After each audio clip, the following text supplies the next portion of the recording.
ولا تكونوا كالذين تفرقوا واختلفوا من بعد ما جاءهم البينات وأولئك لهم عذاب عظيم.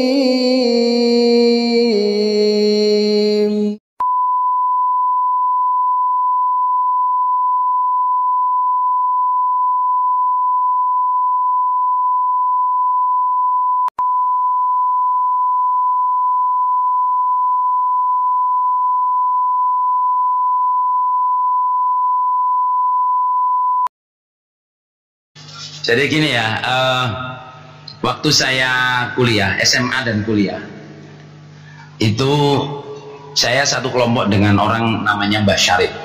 Beliau itu kiai, aslinya itu Kiai Syarif, top, saudara. Kiai top. Kiai Syarif ini waktu saya jumpa usianya itu sudah di atas 70-an lah, sepuh sekali. Disambung dengan saya itu selama 9 tahun, satu kelompok di Kutai, Surabaya. Itu perjalanan hidayahnya saudara jamaah betul-betul menggambarkan banyaknya hidayah dalalah atau hidayatul irsyad dan pencarian untuk mendapat hidayah taufik. Ingat-ingat ya, hidayah taufik itu datangnya bisa mudah, bisa sulit. Kalau Nabi berdoa, wahdini wa yassir hudaya ilayya, ya Allah tunjukkan saya dan mudahkan datangnya petunjuk kepada saya. Jadi hidayah taufik itu bisa datang dengan mudah, bisa datang dengan sulit. Yang jelas harus diperjuangkan. Yang jelas apa saudara jamaah?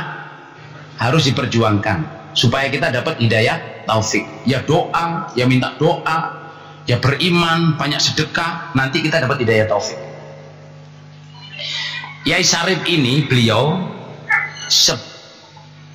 tahun 50 itu sudah hatam Bukhari, sudah hatam Muslim, kiai besar.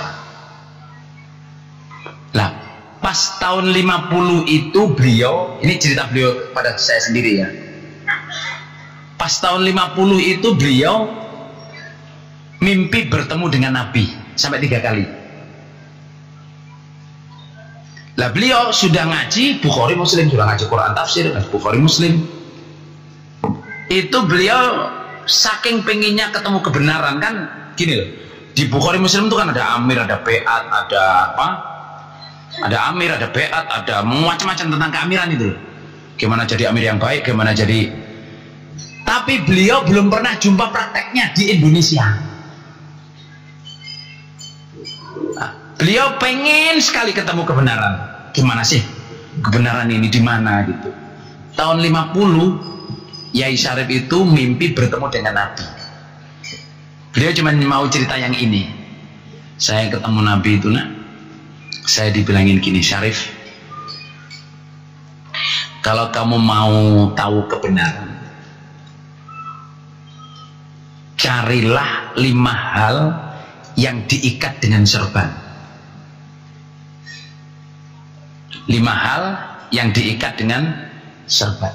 Tahun 1950. Dan beliau tahu kalau mimpi ketemu Nabi itu tidak akan bohong. Gini apa gimana lor? Mimpi ketemu Nabi itu berarti ketemu Nabi betul, bukan jin, bukan iblis, bukan setan. Dan itu beberapa kali. Yang mau nyeritain ke saya cuma itu, Pak. Saya itu disuruh Nabi mencari kalau pengen tahu kebenaran, saya suruh mencari 5 hal yang dibungkus dengan serban. Terus saya pamit kepada istri saya, Duk, Dek, saya akan memenuhi perintah Nabi. Saya akan keluar dari rumah ini, saya akan mencari kebenaran. Sejamaah Kiai Syarif keluar dari rumah itu tidak bersandal, nyeker, karena ajarannya orang NU atau DB itu ulama NU atau orang-orang lama sufi dulu itu harus apa, cara wong nek anu kudu kudu duwe lakon, yo poso, yo melek, yo mlaku sikil, orang gak bawa apa-apa, nggak bawa apa-apa sama sekali, cuma baju aja, badan itu. Tahu nggak saudara jamaah? Yai Syarif keluar dari pintu rumahnya itu sampai ketemu jamaah itu 30 tahun. Jalan kaki dari Jawa Timur sampai ujung Banyuwangi sampai ujung Banten, balik lagi muter se-Indonesia selama 30 tahun. Bisa sampean bayangkan jamaah, beliau masuk pondok-pondok besar-besar itu, dan beliau memang orang udah sakti, ketemu kiai-kiai sakti, diajarin sakti. Pertanyaannya cuma satu, Pak Yai, saya ingin terjemahkan kata-kata ini, 5 hal yang dibungkus dengan serban. Itu saudara jamaah, ada kiai itu yang ditemui beliau, disuruh nunggu di depan pintu itu sampai 3 hari 3 malam. Ya dilewatin, ya diludahin. Pernah gitu. Pernah disuruh tidur di atas tempat wudhu pondok kuno itu kan, ada tempat wudhunya segi 8 itu. Suruh tidur di atas itu, ternyata tempatnya jin. Pernah masuk kelenteng, ikut Konghucu itu loh, ikut kungfu, ikut apa itu, cuma pengen tanya ke apa namanya itu biksunya yang paling top di situ itu, bisa nggak menerjemahkan apa yang disebut 5 hal dibungkus dengan serban. Pernah masuk Katolik, pernah masuk Kristen, pernah hidup di pasar. Saya pernah di pasar, nah barangkali ketemu orang pintar di pasar itu kan, banyak orang pintar kadang di pasar. Saya jualan, dikodar oleh Allah, dicoba oleh Allah kaya. Saya jualan apa saja pasti laku, sampai orang pasar tuh nyuruh saya jualan. Terus saya, wah lah ini diperintah Nabi kok malah dicoba duit banyak. Akhirnya saya pergi dari pasar itu. Kaya raya, bisa beli tanah, bisa beli ini. Udah saya tinggalin, tak tahu siapa yang ngambil itu nak. Sampai 30 tahun jalan kaki. Can you imagine 30 tahun jalan kaki. Terus terakhir itu datang di Pak Tholib, kelompok saya tahun 80, 1980 berapa? 1980. Yai Syarif itu nggak pakai baju, rambutnya putih sudah nggak diramut, celananya itu kolor tapi di bawah lutut. Jadi celana kolor yang panjangnya di bawah lutut. Beliau itu kakinya sembujung begini di depan terasnya Pak Tholib. Lah, teras ini sebenarnya punya toko yang disewakan oleh Pak Tholib kepada orang, cuma tokonya sedang tutup. Nah, Pak Tholib keluar ke jalan gitu, gangnya kecil, orang lewat lah, nganterin tamu ke jalan. Biasa kan orang Jawa itu kalau ada tamu pulang itu kan dianterin dada sampai apa itu namanya bahasa Jawa, ngertakno apa? Nguntapke. Menguntapke. Jadi beliau itu, Pak Tholib usianya ya 70-an itu saudara jemaah. Udah sepuh, udah 70 lebih lah. Calon lebih, Pak Tholib 78-an calon itu. Mas Syarif ya 70 berapa, udah tua sekali saudara. Terus Yai Syarif, Pak Tholib keluar itu lihat Yai Syarif. Lah Yai Syarif itu kiainya bapaknya Pak Tholib. Maksudnya zaman bapaknya Pak Tholib itu Yai Syarif itu sudah kiai, sudah diakoni oleh bapaknya Pak Tholib. Nah, terus keluar itu, loh, Yai Syarif, sampean Yai Syarif kan ini, orang Jawa Timur saudara. Nah, terus Pak Yai Syarif itu melihat Pak Tholib itu gini, saya bukan Yai Syarif, kulo senes Yai Syarif, kulo niki Syarif Bambungan. Saya bukan Kiai Syarif, saya ini gelandangan Syarif. Lah Pak Tholib itu ya imam daerah saya, sudah jemaah saya hafal betul. Orangnya itu gampang kasihan, gampang melas, tapi orangnya kasar, tapi gampang kasihan. Syarif kok kayak ngene sama Nyai, sama nih gurune bapak kulo. Saman kok iso kayak ngene, goleki apa? Sampean tuh cari apa kok kayak begini loh? Apa aku melaku 30 tahun, saya berjalan 30 tahun cari kebenaran, gak ketemu-temu. Wis ngene ki aku. yang nggak sholat, yang nggak apa. Sudah 30 tahun mondok, ke kiai-kiai, ke gereja, ke kelenteng, ke apa, semua udah dimasukin. Sampai 30 tahun, saudara. Bener-bener jalan kakinya nggak pernah pakai sandal. Untuk apa? Tirakat. Makan ya kalau dikasih orang makan, kalau nggak minta-minta. Ya lapar, ya puasa, ya jalan, ya nggak punya tempat tinggal.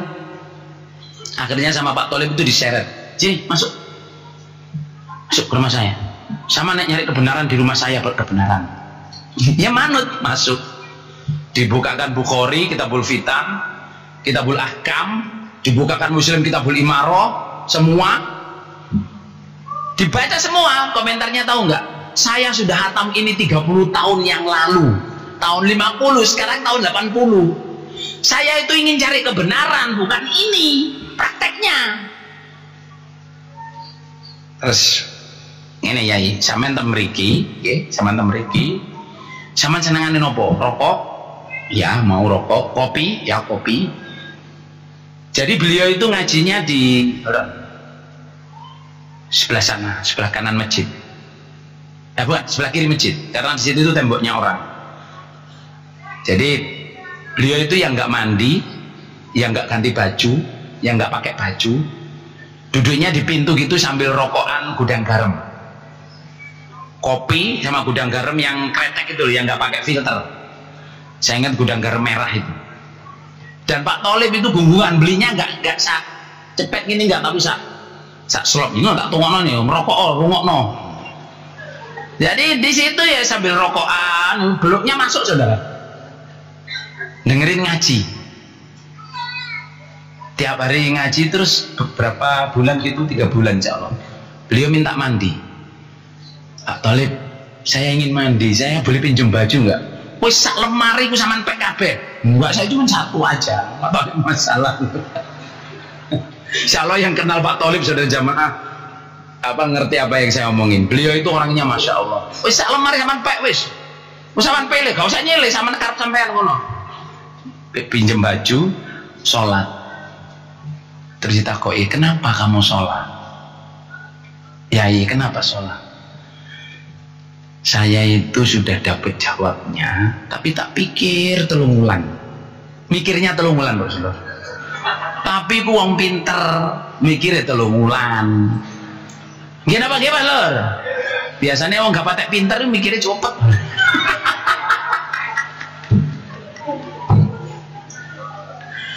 Kan kok alik lor. Wong nek wong pinter mikirnya cepet gak. Nek wong pinter iku mikirnya suwi, Bro. Nek wong gak patek pinter iku mikirnya biasanya. Bismillah, astagfirullahaladzim. Terus Mbak Sarip, saudara jamaah, beliau bilang begini. Dulu tahun 78, 80-an ya. Setiap buka nasihat kan nasihat 5 bab. Gimana loh? Nanti pun hari jamaah secara 5 bab karena Allah, masuk surga sama dari neraka. Itu supaya supaya diikat dengan 4 tali keimanan. 1 bersyukur, 2 mengagungkan, 3 mempersungguh, 4 berdoa kepada Allah. 5 bab itu apa? Mengaji Quran hadis, mengamalkan hadis, membela Quran hadis, sambung jamaah Quran hadis, taat orang sama Quran. Setiap itu ya dibuka yaitu, mau ngaji Quran yaitu, nasihat terakhir yaitu. Yai Sarip duduk di sana itu cerita ke saya beliau. Ayo nak. Nabi pesannya itu 5 hal diikat dengan serban.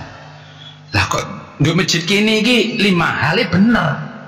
Tapi kok diikat dengan 4 tali keimanan, padahal Nabi bilangnya diikat dengan serban. Terus tak pikir-pikir sampai 3 bulan. Oh iya ya, serban itu sudutnya bukan 3 tapi 4, terus diwalik jadi 3. Gimana Pak Yolon? Serban itu kan mestinya aslinya kan gini kan, kalau make terus diginiin terus jadi gini lah. Bayangannya Mbak Sarip itu serban. Mestinya kan kalau bahasa Jawa itu serban itu muser koyok ban. Gimana Pak Yolon? Serban. Kalau anak itu asali enak. Nah, Kalau mantu dia eman-eman kon gawe putu.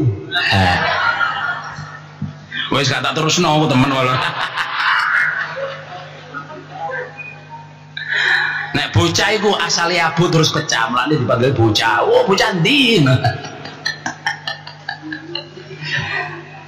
Sing guyu iku berarti Jawa Balur, sing gak guyu gibas.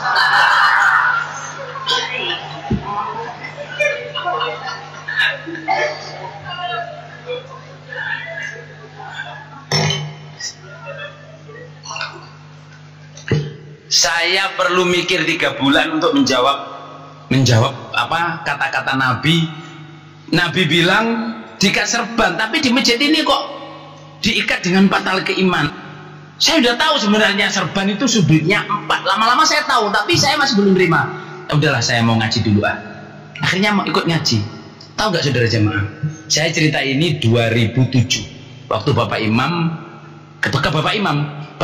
satu kamar. Saya dengan Pak Kasmudi satu kamar di Saudi. Bapak Imam datang, terus saya cerita tentang Mbah Syarif. Pak Kasmudi nangis, saudara.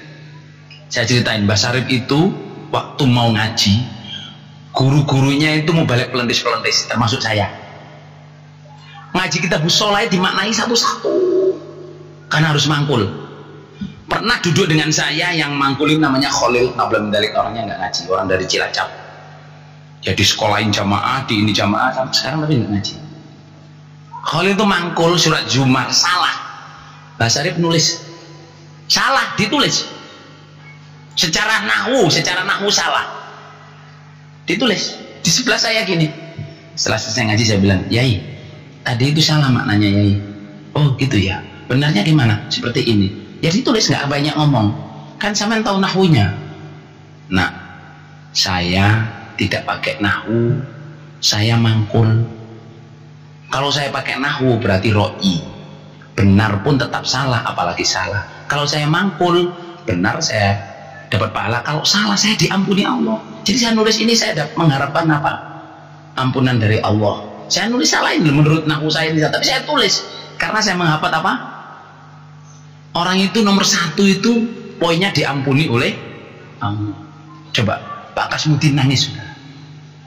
Orang bisa menundukkan egonya, ilmu nahwu sorofnya, menulis ilmu mangkul.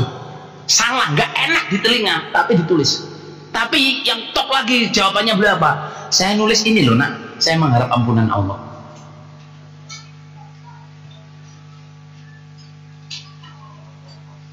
Wa in akhta'a ghafarallahu lah. Fa in asaba qabla man huwa in akhta'a ghafarallahu lah. Pak Kasmudi nangis. Bapak Imam langsung dutin saya gini, kamu ada orang kayak gitu, kok nggak kamu ceritain Pak Doir, kok nggak Pak nih? Saya demen. Terus hanya ceritanya gini saudara. Setelah ngaji mangkul itu, beliau dites oleh Pak Tolib. Karena beliau memang kiai top di Jawa Timur. Top tapi secara alam ini saudara, apa maksudnya itu alamnya orang-orang kiai sakti itu. Pak Tolib itu akhirnya, ayai kita ma'ruf katanya sama kan gurunya kayak itu. Pak Tolib pakai mobil hijet tahun 80 itu hijet. Oh hijet saudara. Hijet itu tulisan apa itu? Suzuki apa? Oh Daihatsu. Hijet warnanya perak gitu, silver perak gitu. Saya pernah nyobain itu juga soalnya. Itu diajakin Pak Tolib itu mulai dari Surabaya sampai Banyuwangi. Pondok-pondok besar itu kalau didatengin Mbah Syarif, saudara jemaah, kiainya keluar itu kalau mau salaman nggak langsung salaman. Yai NU itu gitu. Kakinya ditekuk dulu ke bawah, baru tangannya Yai Syarif dipegang di situ. Habis itu Yai Syarif nasihat. Oh ya, jenenge nasihat om. Setelah itu beliau pulang. Tahu nggak jemaah? Beliau cerita ke saya. Lah ya, saya waktu itu sempat goyana. Kenapa? Saya dirasanya orang-orang itu saya dengar kiai sama kiai yang sudah ilmu ini wong sakti walau nggih. Saman kalau nggak ngerti ilmu kesaktian nggak gaduh. Dulu tuh orang tanpa HP bisa ngomong dari Banten ke Banyuwangi, dari Surabaya ke Jakarta bisa ngomong. Lah Yai Syarif karena frekuensinya sama, dia itu dengar. Syarif dulu itu wali. Ketoke bambungan tapi wali. Saiki tambah gendeng melok jamaah. Lah itu ya yang pinter-pinter itu podo ngerasani, lah dia denger, akhirnya terus goyah. Terus saya pulang, nak, saya pulang ke Malang, istrinya dosen Unbra. Berarti kan bukan orang main-main, saudara. Istrinya itu dosen Unbra. Terus ya saya pulang loh, nak, tahu-tahu saya lumpuh poh, kencing di situ, BO di situ. Nah, istri saya bawa saya ke dokter, ke akupunktur, ke apa saja, nggak sembuh. Saya nggak bisa ngapa-ngapain ya gini, tapi saya bisa sadar, mata saya melek, tapi badan saya nggak bisa digerakin. Sampai 1 bulan itu ya tukang pijat, akupunktur, dokter, semua nggak bisa, nak. Terus saya itu ngomong ke Allah, ya Allah, kenapa sih saya ini gitu?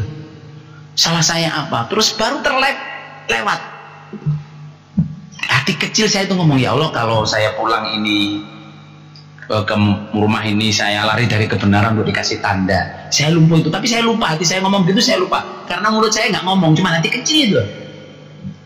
Terus langsung, ya Allah, saya tobat, beri saya sehat. Pas malam Jumat itu jemaah, beri saya sehat, beri saya bisa hidup lagi, saya bisa netepi agama lagi.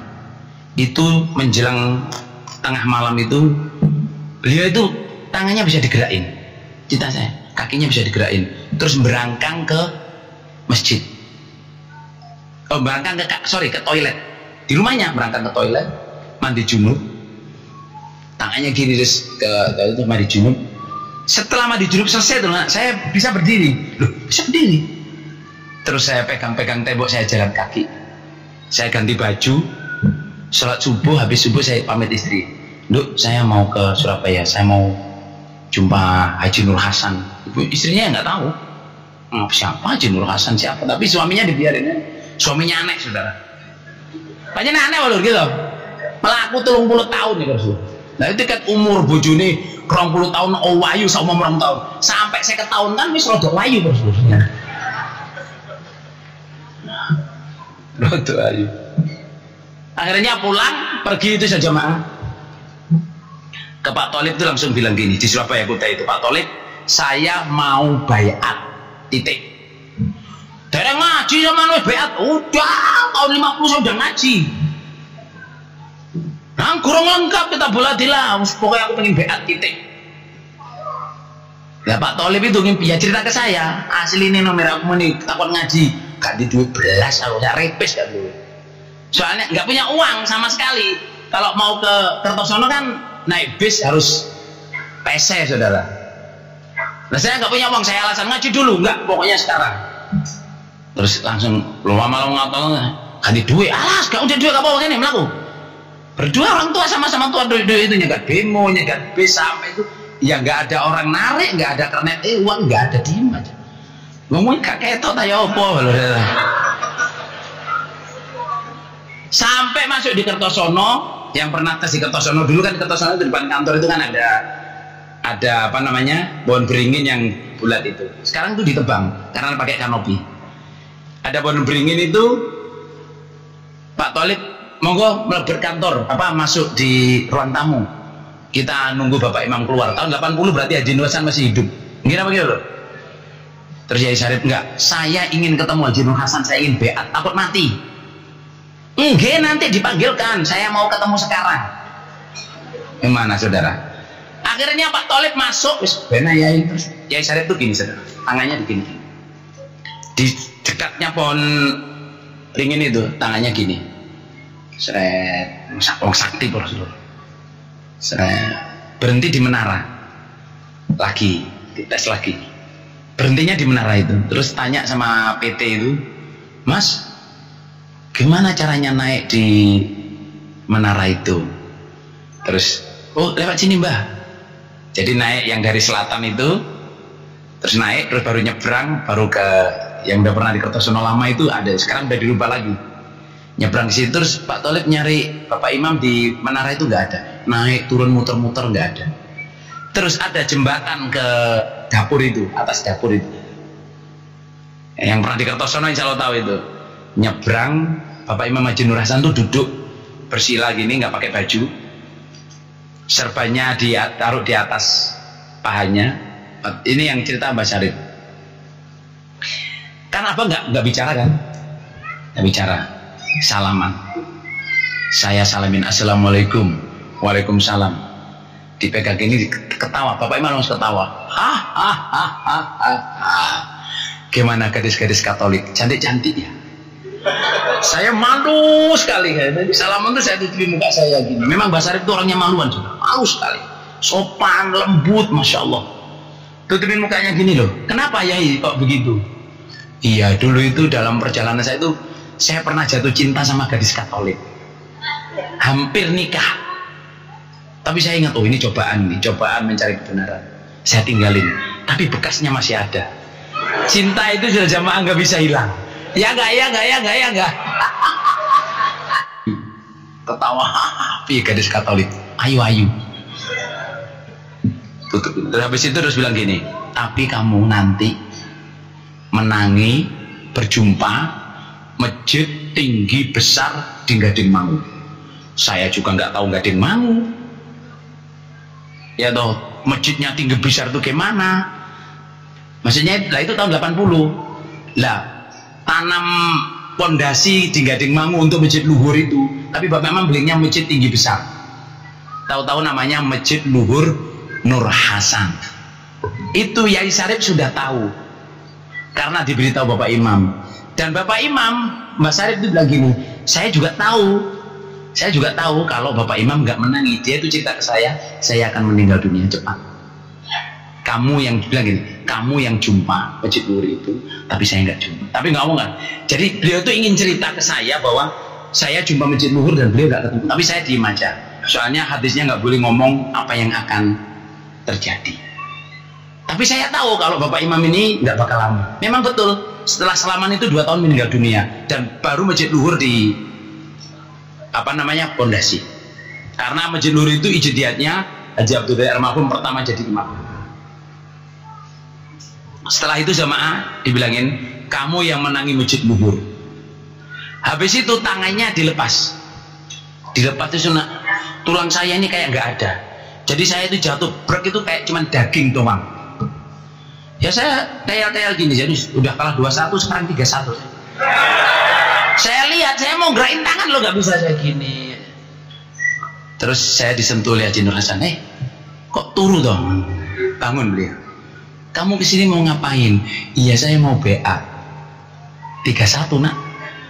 31. Saya mau BA. Ya udah aku BA, ngapain tidur? Itu cuman sebenarnya dijatuhkan. Pak Syarif itu dijatuhkan oleh Bapak. Padahal orang ini sakti betul. Pak Syarif itu punya buku dari daun lontar. Diberi oleh kakeknya Mbak Syarif ketika beliau masih digendong. Beliau cerita ke saya masih punya daun lontar. Dikasih oleh kakek saya di Malang sana. Waktu itu saya digendong ibu saya. Kakek saya itu nggak pernah pulang. Karena orang sakti biasanya tinggalnya di gunung-gunung di mana-mana itu. Kakek saya itu bawa tongkat datang. Nduk, ini besok ini kemarin saya ceritakan di ini tentang kalamnya para malaikat yang didengar jin. Besok beberapa hari lagi ini akan ada gunung meletus di sini, gunung di Malang itu. Nanti laharnya lewat sini, lahar air panas itu. Lah ini saya pakerin. Pakai tongkatnya beliau itu saya pakerin, bilangin orang kampung kalau suatu saat ada gunung meletus suruh ke sini. Tunggu tunggu sampai laharnya kering. Pokoknya suruh ke sini, camping di sini, shelter di sini. Memang nyata saudara yang digarisin seret itu gunung meletus lahar lewat itu ya orang-orang selamat yang di situ.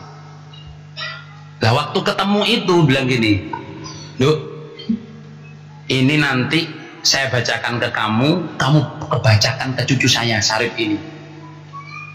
Karena dia yang akan menjumpai." Apa itu? Dibaca itu isinya jejeri Ratu Adil. Berdirinya Ratu Adil, maksudnya keamiran. Besok akan berdiri keamiran di tanah Lemah Geneng. Lemah Geneng itu Kediri itu. Pondok kita itu Lemah Geneng sudah. Besok akan berdiri keamiran di Lemah Geneng. Putuku iki petuk. Umbul-umbulnya, umbul-umbul itu apa? Hiasannya godong klaras. Tahu godong klaras sudah mah? Daun pisang yang kering. Umbul-umbulnya godong klaras. Neng ora ono sing iso nyekel, ora ono sing kuat nyekel kejaba wong sing getih putih. Tidak ada yang bisa membawa bendera dari daun pisang yang kering itu, nggak akan kuat kalau dia tidak punya darah yang putih. Itu saya hafal. Mas Emir, manggil saya Mas Emir. Padahal beliau itu senior sepuh, tawadhu orangnya. Itu nak ya, saya tahu itu sudah sejak kecil, emak saya bacain terus itu. Jadi saya ini ingin ketemu Nabi itu ya memang saya cari betul. Saya ingin mencari kebenaran. Nggak taunya keamiran memang ada di Kediri. Nah, umbul-umbulnya daun klaras, ya jamaah ini nggak pernah show off. Gini apa gimana lor? Bis ulama-ulama jamaah yus gundulan, celana jin. Gini apa gimana lor? Tapi ojo nemen-nemen. Ojo nemen-nemen. Mulang ngaji nggak apa jenenge? Ini di Pelawasan ada yang dari Madiun nggak ini? Magetan di Pelawasan itu masjid jamaah itu dibakar. Tapi dulu tahun 80-an. Karena apa? Mubaleknya itu ngimami khutbah. Pakai kaos yang segini, gambar tengkorak. Terus belakangnya tulisannya jago kepruk.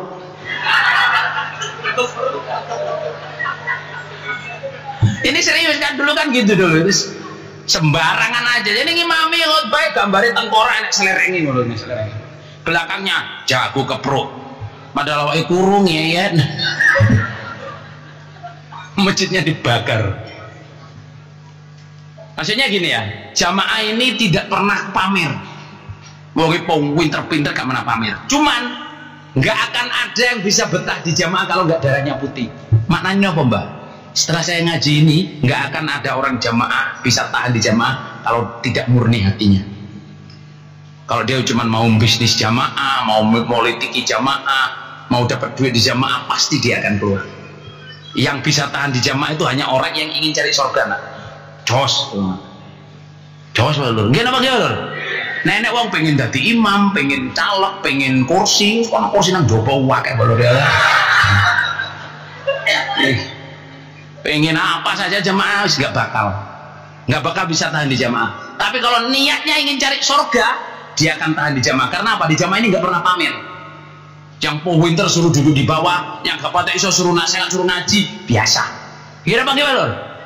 Ada yang ngerom, ujian kita mau berjasa lama, tapi disuruh duduk di bawah. Orang yang baru suruh naik ke atas, biasa. Kita bisa mendengar dan taat. Kira apa gimana? Biasa kan, anak di satu kelompok itu ada orang baru, orang ini malah jadi imam. Orang yang lama-lama situ enggak, well itu urusannya Allah. Kita harus cari surga, selamat dari neraka, bersih hati. Zaman Nabi sudah ada. Abdullah bin Umar itu orang paling top. Abdullah bin Umar ya zaman Nabi. Abu Bakar, Umar, Utsman, Ali masih hidup. Beliau itu bisa menebak, satu-satunya orang yang bisa menebak pertanyaan Nabi. Gambaran pohon, gambarannya orang iman. Siapa yang tahu? Abu Bakar nggak bisa, Umar nggak bisa, Utsman, Ali semua nggak bisa. Yang tahu Abdullah bin Umar. Semua nggak bisa jawab. Dia tahu tapi dia nggak mau jawab. Setelah selesai itu adalah pohon korma. Pohon korma itu gambaran orang iman. Daunnya itu tidak akan jatuh sebelum betul-betul kering. Artinya orang iman itu dia akan melepaskan kejamaan ini sampai dia mati. Kalau sudah mati baru ya nggak jamaah. Sama kalau udah mati terus sambung jamaah, infak persenan yo tambah dari gawe balon. Nggih napa nggih, Saudara, Mbah Sarip ini beliau meninggal dunianya di Gading. Di Gading Mangu. Tahu Gading Mangu kan? Rumah beliau itu, Masjid Luhur itu ke barat, dekat jalan itu. Di belakangnya rumah orang-orang. Dan beliau itu menikahi janda. Waktu itu sama solehnya di dapur. Terus sampai usia 90-an lebih. Tahu nggak yang beliau lakukan, saudara jamaah?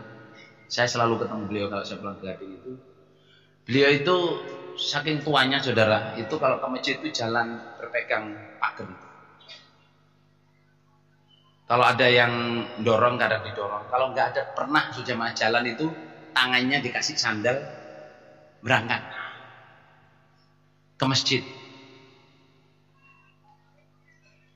Terus pernah ada yang tanya, Mbah, kenapa maksain datang ke masjid?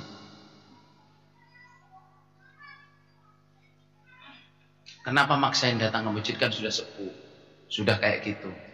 Siapa ini saya ceritain ke Cak Aziz ke Pak siapa? Kasmuti itu beliau menangis.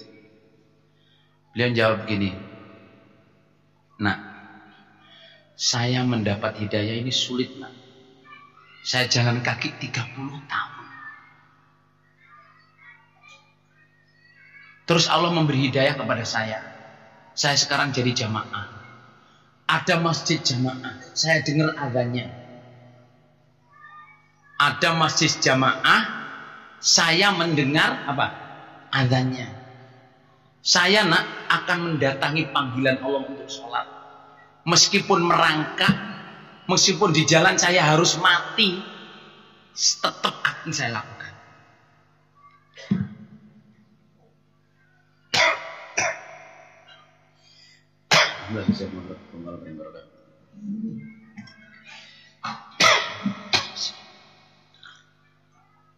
Saudara,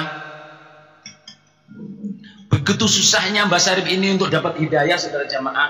Harus jalan kaki, harus merangkak dari rumah, kira-kira 300 meter lebih, saudara. Harus merangkak dari rumah ke masjid. Dibelani, dan bilang saya ini rela mati nak kalau merangkak ke masjid. Karena apa? Saya untuk dapat hidayah ini jalan kaki 30 tahun. Terus sampean-sampean semua Indonesia, apalagi yang bertempat di komplek masjid ini, dapat hidayahnya mudah, ya jadi orang jamaah, ya dengar adzan. Masjid segini gedenya, kadang-kadang sholatnya cuma baris, sudah qomat baris belum penuh. Di mana rasa syukur kita? Apakah kita merasa aman kalau jadi jamaah ini akan jadi jamaah sampai mati tanpa perjuangan? No way. Kita jangan merasa aman kalau udah jadi jamaah akan jadi jamaah sampai mati. Jangan pernah merasa aman. Karena am hasibutum an tadkhulul jannah walamma ya'lamillahu alladziina jahadu minkum ya'as-sabirin. Kamu apa menyangka masuk surga, sedangkan kamu belum menunjukkan kepada Allah kesungguhan kamu dan kesabaran kamu. Kita jadi jamaah pasti diuji oleh Allah, pasti. Dari mulai bujang, sekolah, alasan kerjaan rumah, alasan homework, alasan apa nggak datang, Pak izin Pak nggak ngaji, ada homework, ada ujian besok. Setelah ujian selesai, kuliah Pak. Setelah kuliah selesai, Pak izin ngaji Pak, cari kerja. Setelah itu nikah, anak baru, pengantin baru, anak saya baru masih kecil, belum punya rumah nyewa, izin ngaji. Terus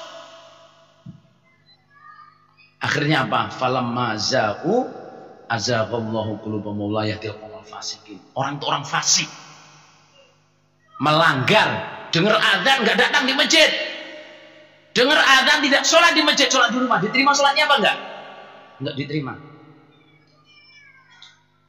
Cintailah masjid, cintailah hidayah yang diberikan oleh kepadamu, karena hidayah itu tidak dicabut oleh Allah anytime. Hidayah kita bisa dicabut oleh Allah anytime, kapan saja.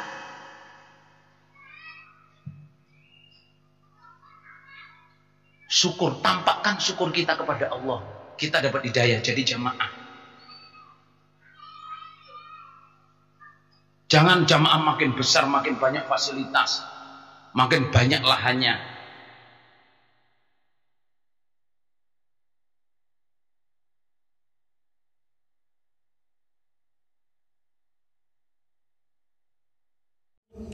ولا تكونوا كالذين تفرقوا واختلفوا من بعد ما جاءهم البينات وأولئك